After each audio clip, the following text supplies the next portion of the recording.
समय है जो ईश्वर की स्त्री प्रकृति का प्रतिनिधित्व करती हैं। यह 9 नवरात्रों में विधि पूर्वक व्रत करें। यदि दिन भर व्रत न कर सके तो एक समय का भोजन करें। यह नवरात्र व्रत संपूर्ण कामनाओं को पूर्ण करने वाला है।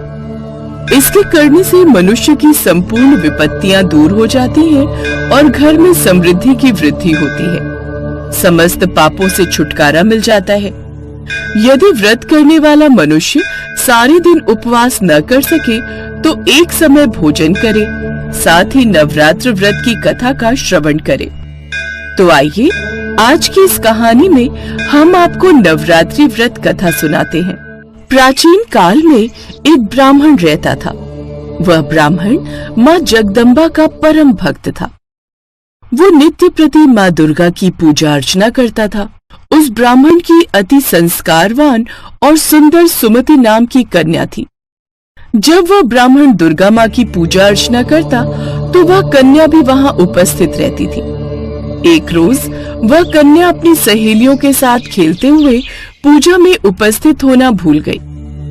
अपनी कन्या द्वारा की गई इस गलती से ब्राह्मण को उस पर क्रोध हुआ। क्रोध करके उसने अपनी कन्या से कहा कि आज तुमने भगवती का पूजन नहीं किया, मैं तुम पर रुष्ट हूँ। अब मैं तुम्हारा विवाह किसी कुष्ठ रोगी या दरिद्र व्यक्ति से करूंगा। पिता द्वारा कहे गए इन शब्दों से सुमति आहत हो गई और अपने पिता से बोली, मैं आपकी कन्या हूँ, हर तरह से मैं आपके अधीन हूँ। जिससे आपकी इच्छा हो मेरा विवाह उसी से कर देना, परंतु मुझे वही मिलेगा जो मेरे भाग्य में लिखा होगा। ये मुझे पूर्ण विश्वास है। जैसे अग्नि में घी डालने से अग्नि अत्यधिक प्रज्वलित होती है, ऐसे ही बेटी द्वारा कहे गए शब्दों से वो ब्राह्मण और ज्यादा क्रोधित हो जाता है और क्रोध की अग्नि में जलते हुए उसने अपनी कन्या का विवाह एक कुष्ठ रोगी से कर दिया और अपनी पुत्री से बोला, हे पुत्री, अब तुम अपना कर्म फल भोगो, देखते हैं भाग्य के भरोसे तुम क्या कर सकती हो। वो कन्या ऐसा पति पाकर दुखी थी, लेकिन उसने सोचा कि भाग्य के लिखे को कोई नहीं मिटा सकता। ऐसा सोचकर वो अपने पति के साथ वन में चली गई। वो रात्रि उन दोनों ने बड़े ही कष्ट से व्यतीत की। सुमति की ऐसी दशा देखकर देवी भगवती वहां प्रकट हुई और बोली, पुत्री, मैं तुम पर प्रसन्न हूँ, तुम जो चाहो मुझसे मांग सकती हो। एकाएक अपने सामने ऐसी दिव्य रूपी शक्ति को देखकर वो चौंक गई और दोनों पति पत्नी हाथ जोड़कर उनके सामने खड़े हो गए। फिर सुमति माँ भगवती से बोली, आप कौन है और मैंने ऐसा कौन सा पुण्य किया है जिस वजह से मुझे आपकी ये कृपा प्राप्त हो रही है। उसकी बातें सुन माँ भगवती ने उससे कहा, मैं आदि शक्ति भगवती जगदम्बा हूँ। मैं तुझ पर तेरे पूर्व जन्म के पुण्य के प्रभाव से प्रसन्न हूँ। तू जो चाहे मुझसे मांग ले। कन्या ने हाथ जोड़कर माता से पूछा, माँ, मैं पूर्व जन्म में कौन थी और मैंने ऐसा क्या किया जो आपकी कृपा मुझे प्राप्त हुई। तब माता रानी बोली, सुनो, तुम पूर्व जन्म में एक भील की स्त्री थी। एक दिन परिस्थितियों के वशीभूत होकर तुम्हारे पति ने चोरी की। चोरी करने के पश्चात राजा के सैनिक उसके साथ साथ तुम्हें भी ले गए और ले जाकर कारागृह में डाल दिया। वहाँ तुम दोनों 9 दिनों तक रहे। उस दौरान तुम दोनों ने न भोजन किया न जल ग्रहण किया। वो समय मेरे नवरात्रों का था और तुम पूरे 9 दिनों तक मेरी आराधना करती रही। कुछ भी न खाने पीने के कारण तुम्हारे द्वारा मेरा व्रत हो गया। उस समय तुमसे जो व्रत हुआ उसके प्रभाव से प्रसन्न होकर मैं तुम्हें मनवांछित फल प्राप्त करने का आशीर्वाद देती हूँ। तुम्हारी जो इच्छा हो मांग लो। फिर सुमति बोली, माँ, अगर आप मुझ पर प्रसन्न हो तो आप मेरे पति को कोढ़ मुक्त करो। ऐसा सुनकर माता बोली, उन दिनों जो तुमने व्रत किया था उस दिन का एक व्रत का पुण्य पति का कोढ़ दूर करने के लिए अर्पण कर दो। उस पुण्य के प्रभाव से तेरे। सुनकर वो कन्या बड़ी प्रसन्न हुई। फिर पल भर में उसका पति पूरी तरह कोढ़ मुक्त और निरोग हो गया और अब वो बहुत ही सुंदर और कांतिवान हो गया। अपने पति की ऐसी काया देखकर वह कन्या देवी की स्तुति करने लगी और बोली, आप दूसरों की दुर्गति को दूर करने वाली, तीनों लोगों के संकटों को दूर हरने वाली, तीनों लोगों के संकटों को हरने वाली और समस्त दुखों को दूर करने वाली, रोगी मनुष्यों को निरोग वाली, समस्त दुखों को हरने वाली, प्रसन्न होकर मनवांछित फल देने वाली जगत माता हो। मुझ निरपराध को मेरे पिता के तिरस्कार से मैं वन में घूम रही हूँ और अब आपकी कृपा ने मेरा उद्धार किया है। हे देवी, मैं आपको प्रणाम करती हूँ, आप मेरी रक्षा करना। उसकी ऐसी स्तुति सुनकर देवी बहुत प्रसन्न हुई और उन्होंने उसको अति बुद्धिमान, धनवान और जितेंद्रिय पुत्र शीघ्र प्राप्त होगा ऐसा आशीर्वाद दिया। तो इस प्रकार देवी भगवती ने सुमति पर अपनी कृपा की। जैसी कृपा माँ भगवती ने सुमति पर की, ऐसी कृपा वो सब पर करे। दोस्तों, जो भी इस व्रत को भक्ति पूर्वक करता है वो भौतिक सुखों को भोगकर अंत में मोक्ष को प्राप्त करता है। जय माँ दुर्गा। नवरात्रि पूजा विधि। सबसे पहले पूजन स्थल पर चौकी लगा ले और इस पर लाल रंग का कपड़ा बिछा ले। अब इस चौकी पर कुछ अक्षत यानी बिना टूटे चावल रखें और इस पर देवी दुर्गा जी की प्रतिमा या चित्र स्थापित करें। अब एक लोटे या कलश में शुद्ध जल भर ले, इसके अंदर एक सिक्का डालें। अब इसके ऊपर चावल से भरी एक प्लेट रख दे। इस कलश को माता की प्रतिमा के बाएं ओर 9 दिनों के लिए रख दे। इसे आपको रोज स्थापित नहीं करना है। इसके पश्चात आप पूजन स्थल पर गणपति जी की प्रतिमा को विराजमान करें। अगर आपके पास प्रतिमा नहीं है तो सुपारी के रूप में भी बप्पा जी को विराजमान कर सकते हैं। भगवान गणेश और देवी दुर्गा जी पर पुष्प से शुद्ध जल का छिड़काव करें। अगर आप अखंड ज्योत नहीं जला पा रहे हैं तो आप केवल घी का दीपक जला लें। दीप प्रज्वलित करने के बाद गणेश जी, माता रानी, कलश और दीपक को हल्दी कुमकुम का तिलक लगाएं। भगवान गणेश और देवी जी को वस्त्र स्वरूप कलावा या मौली अर्पित करें, साथ ही फूल भी अर्पित करें। माता दुर्गा को श्रृंगार एक लाल चुनरी या लाल वस्त्र अवश्य चढ़ाएं। भोग में बताशे, मिश्री और फल अर्पित कर सकते हैं। हवन के स्थान पर आप एक मिट्टी के पात्र या बड़े दीपक में कपूर जला लें और इसमें लौंग का एक जोड़ा जरूर रख दें। कुछ लोग लौंग के 2 जोड़े भी अग्नि में डालते हैं। यह हवन माता को दिखाएं और पूरे घर में भी दिखाएं। इससे सकारात्मक ऊर्जा आती है। यह 9 दिनों तक रोज जलाएं। फिर अष्टमी या नवमी पर माँ को हलवा पूरी और छोले का भोग लगाएं।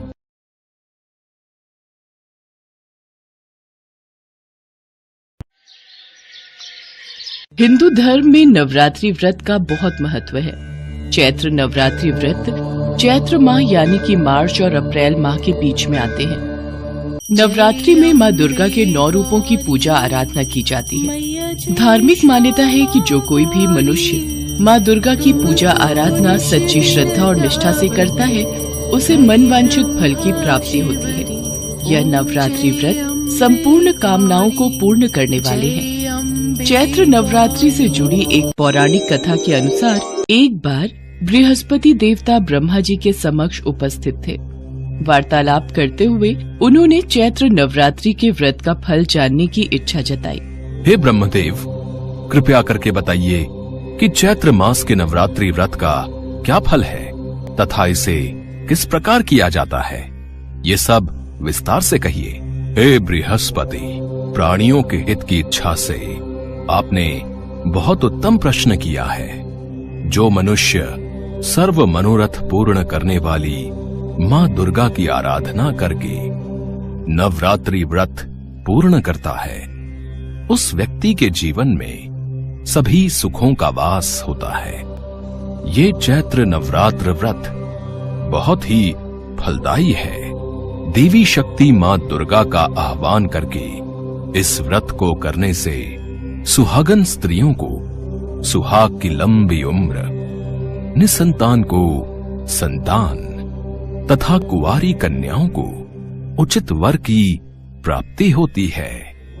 ये व्रत निर्धन को धनवान बनाने वाला है, रोगी को निरोगी काया देने वाला है। इस व्रत को करने से घर में सुख समृद्धि का वास होता है तथा सभी प्रकार के दुखों से मुक्ति मिलती है और प्रत्येक मनुष्य को मोक्ष की प्राप्ति होती है। हे बृहस्पति, मैं आपको चैत्र नवरात्रि व्रत से जुड़ी एक फलदायी कथा सुनाता हूं। प्राचीन काल में एक ब्राह्मण था जो कि मां दुर्गा का परम भक्त था। मां दुर्गा की कृपा से उसके घर एक कन्या का जन्म हुआ जिसका नाम सुमति रखा गया। सुमति संपूर्ण सद्गुणों से युक्त एक सुंदर और तेजस्वी कन्या थी। वो ब्राह्मण नित्य दुर्गा पाठ के बाद हवन करता तो उसकी पत्नी के साथ साथ पुत्री सुमति भी उपस्थित रहती। एक दिन सुमति उपस्थित नहीं हुई। वो अपनी सहेलियों के साथ बाजार चली गई। तब उसके पिता को बड़ा क्रोध। आज सुमति पूजा में उपस्थित नहीं हुई, कहाँ है वो? ऐसे क्रोध न करो, वो अपनी सहेलियों के साथ बाजार गई है। भाग्यवान, तुम ये बात नहीं समझोगी। सुमति अब बच्ची नहीं रही, वो बड़ी हो चुकी है। कुछ समय बाद उसका विवाह होगा। उसे अपनी जिम्मेदारियों को समझना चाहिए। उसे पता है मैं पूजन और हवन में किसी प्रकार की अवहेलना नहीं सहन करता। उसे पूजन और हवन में उपस्थित रहना चाहिए था। तभी सुमति आ जाती है। तुमने ये सही नहीं किया। तुम्हें पता था कि पूजन और हवन का समय हो रहा है, पर तुम बाजार घूमने चली गई। तुम्हें पता भी है कि तुमने कितना घोर पाप किया है। अब मैं इसकी सजा तुम्हें अवश्य दूंगा। मैं तुम्हारा विवाह किसी निर्धन या फिर रोगी कोढ़ी से कर दूंगा। क्रोध में आकर अपनी बेटी के साथ ऐसा अन्याय मत करो, उससे भूल हुई है। माँ, कोई बात नहीं, यदि पिताजी ऐसा ही चाहते हैं तो ऐसा ही होगा। पिताजी, आप मेरे पिता हैं, आप मेरा विवाह जहां भी करें मैं खुशी खुशी स्वीकार कर लूंगी। आप चाहे मेरा विवाह जिससे भी करें, पर मेरे भाग्य में जो लिखा है वही मुझे मिलेगा। तब सुमति के पिता ने क्रोधवश उसका विवाह एक कोढ़ी व्यक्ति के साथ निर्विघ्नं कुरु मे देवः जिसके सर्वकार्येषु पूरे सर्वदा शरीर में वक्रतुंड कोढ़ महाकाय निकला हुआ था। सूर्यकोटि संप्रभा विवाह होते ही निर्विघ्नं कुरु मे एक देवः बार सर्वकार्येषु सुमति ने सर्वदा कि ये उसके साथ क्या हो गया। वक्रतुंड महाकाय सूर्यकोटि पर वो संप्रभा समझ गई निर्विघ्नं कुरु मे कि देवः शायद सर्वकार्येषु ये सर्वदा सब वक्रतुंड उसके महाकाय भाग्य में सूर्यकोटि लिखा था। संप्रभा। तब वो निराश होकर अपने पति के साथ जंगल में भटक भटक के जीवन बिताने लगी। जंगल में भयानक जानवर कभी कभी सुमति को डरा देते थे। सुमति मां दुर्गा का नाम लेती थी क्योंकि वो बचपन से ही अपने पिता को मां दुर्गा की स्तुति करते देखती आई थी। हे माँ दुर्गा, मैंने बचपन से ही पिताजी के साथ आपका नाम लिया है, आपको पूजा है। मेरी सहायता करो देवी मैया। मैं इस बियाबान जंगल में अपने पति के साथ दर दर भटक रही हूँ, मेरी विनती सुनो मैया। तब सुमति की प्रार्थना सुनकर देवी भगवती प्रकट हुई और सुमति से वरदान मांगने को कहा। हे पुत्री, मैं तुमसे प्रसन्न हूँ, मुझसे जो चाहे वरदान मांग लो। हे आदिशक्ति माँ जगदम्बा, कहते हैं आपका नाम लेने से ही दुखियों के दुख दूर हो जाते हैं। मैया मेरी सहायता करो, मैं बहुत दुखों से गुजर रही हूँ। मैं जानती हूँ पुत्री, इसीलिए तो मैं तुम्हारी सहायता के लिए आई हूँ। मैं तुम्हारे पिछले जन्म में किए गए अच्छे कर्मों का फल तुम्हें प्रदान करूंगी। पुत्री, तुम पूर्व जन्म में एक पतिव्रता स्त्री थी। एक बार तुम्हारे पति ने चोरी की थी। उस चोरी के अपराध में तुम्हारे पति को सजा मिली थी। अपने पति को सजा से मुक्त करवाने और सही राह पर लाने हेतु तुमने 9 दिन भूख और प्यास में व्यतीत किए थे। वो समय चैत्र नवरात्रि का समय था। तब तुमने न कुछ खाया न ही जल ग्रहण किया। तुमने 9 दिन मेरे चैत्र नवरात्रि व्रत पूरे विधि विधान से संपूर्ण किए थे। इसलिए तुम्हारे पूर्व जन्म के अच्छे कर्मों के फल स्वरूप इस जन्म में मैं तुम्हारे उन्हीं 9 दिनों के व्रत का मनोवांछित फल दूंगी। मांगो पुत्री, तुम्हें क्या चाहिए? हे ममतामयी माँ कल्याणी, अगर आप मुझ पर प्रसन्न हैं, तो हे माता, आप मेरे पति का कोढ़ दूर कर दो। पुत्री, मैं तुम्हारी इच्छा अवश्य पूर्ण करूंगी। तुम्हारे पति की रोगी काया निरोगी हो जाएगी। और फिर देवी दुर्गा ने सुमति के पति का कोढ़ दूर कर दिया। सुमति का पति स्वस्थ और निरोगी काया का हो गया। मां दुर्गा ने सुमति को संतान प्राप्ति का वरदान दिया। इतने फलदायी चैत्र नवरात्रि का प्रभाव देखकर सुमति ने मां दुर्गा से विनती की कि वे उसे इस जन्म में भी चैत्र नवरात्रि व्रत रखने और उससे प्राप्त होने वाले विशेष फल का महत्व बताएं। हे मैया, कृपा करके मुझे चैत्र नवरात्रि व्रत पर मिलने वाले फल का विस्तार से वर्णन करें। हे पुत्री, मैं तुम्हें समस्त पापों और दोषों का नाश करने वाली नवरात्रि व्रत की विधि बतलाती हूँ, जिसे सुनने मात्र से ही मोक्ष का मार्ग सुलभ हो जाता है। और फिर मां दुर्गा ने सुमति को चैत्र नवरात्रि व्रत से मिलने वाले फल का वर्णन किया और उसके पश्चात सुमति और उसके पति को सुख समृद्धि का आशीर्वाद देकर मां दुर्गा अंतर ध्यान हो गई। सुमति अपने पति के साथ वापस अपने गांव लौट आई। अपनी पुत्री को क्रोध में अपशब्द कहकर पुत्री का विवाह एक कोढ़ी के साथ करने की वजह से ब्राह्मण भी पश्चाताप की अग्नि में जल रहा था। अपनी पुत्री और दामाद को सकुशल लौटा देख वे और उनकी पत्नी बहुत खुश होते हैं।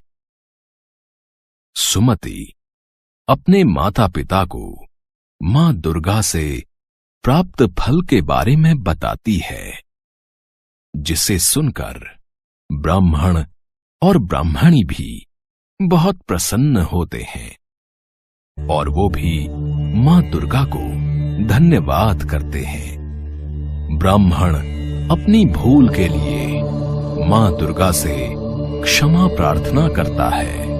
हे बृहस्पति देव, संपूर्ण पापों का नाश करने वाले चैत्र नवरात्रि व्रत जो भी मनुष्य नियम अनुसार पूर्ण करता है, उसके सभी मनोरथ पूर्ण होते हैं। इसमें तनिक भी संदेह नहीं है।